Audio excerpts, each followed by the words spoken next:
Welcome back to the FTTM podcast, your guide to getting the right product to the market at the right time. This week, we are going to focus on FTTM planning, how to execute to achieve right time. It's great to be back. And today we're diving into some fascinating research from lateralworks that, well, it doesn't just challenge the rules of project planning, it basically flips the whole operating logic on its head. That's a strong claim. Reading through it, the first thing that really struck me was the framing.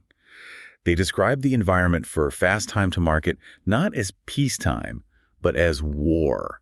That feels intense. It does, but it's meant to set the stakes. Yeah. In, peacetime, normal business operations, you can afford a bit of bureaucracy. You can afford the turf wars, the slow decisions. Yeah. But lateralworks argues we're in a hyper-fast environment now, and in that context, organizational inertia isn't just an annoyance, it's fatal. The whole premise is that the task, getting a product out in a record time, it looks impossible if you stick to the standard playbook. Okay, so that brings us to the central conflict, right? Fast time to market versus traditional project management. I think a lot of people just think FTTM is project management with more coffee. That's the common trap. And the research makes a really fundamental distinction here. Traditional project management is designed for one thing: control. FTTM is designed for speed. Okay. Think of a traditional project manager as like a train conductor. They have a schedule, the tracks are all laid out, and their job is to make sure the train hits all the stations on time. And that works great when the route is known. But in new product development, there are no tracks yet. Exactly. An FTTM leader is more like an off-road rally driver. You're building the map while you're driving at 100 miles an hour. If you try to apply train conductor rules to that, you just crash. You need system integrators, not managers. I want to push back on that a little, though. Because control exists for a reason, right? I mean, especially with medical devices or high-stakes tech. If we just throw out control for speed, aren't we just cutting corners on safety? That's the fear, absolutely. But the lateralworks research identifies something they call the low overhead sweet spot. It's not about removing safety protocols. It's about removing the administrative weight. The data actually shows that once you pass a certain threshold of documentation, every extra hour of reporting creates a huge delay in the launch. So too much control definitely makes you slow. Right. But here's the interesting part. Too little control also makes you slow because the team just ends up flailing around without any direction.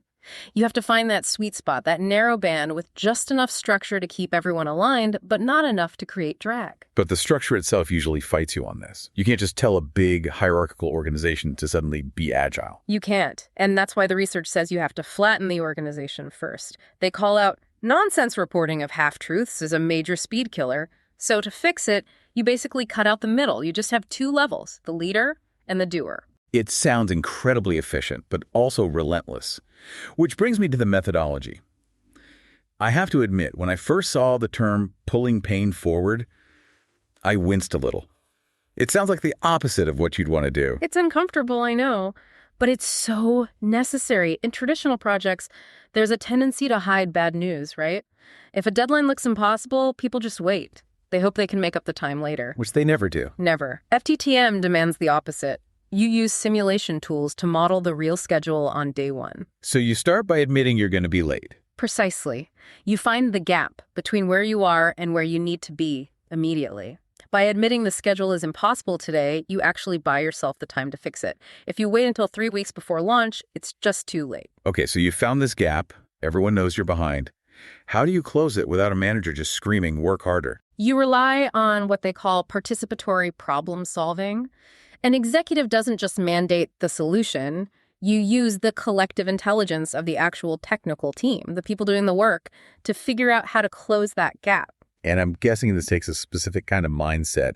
You can't have analysis paralysis. Default to action. That's the mantra. The whole wait, think cycle is the enemy. It's so much better to be roughly right and moving than perfect and just stationary. We hear fail fast all the time in tech. What does that actually look like here? It means engaging with reality before you feel ready. The research gives a great example with the FDA.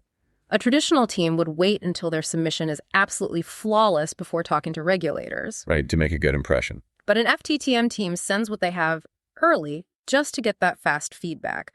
They are willing to lose in order to win. So you take the small loss now to get the course correction you need to win later. Exactly. Your first iteration is almost always wrong. The faster you can ship it and find that out, the faster you get to the version that actually works. Thanks for listening.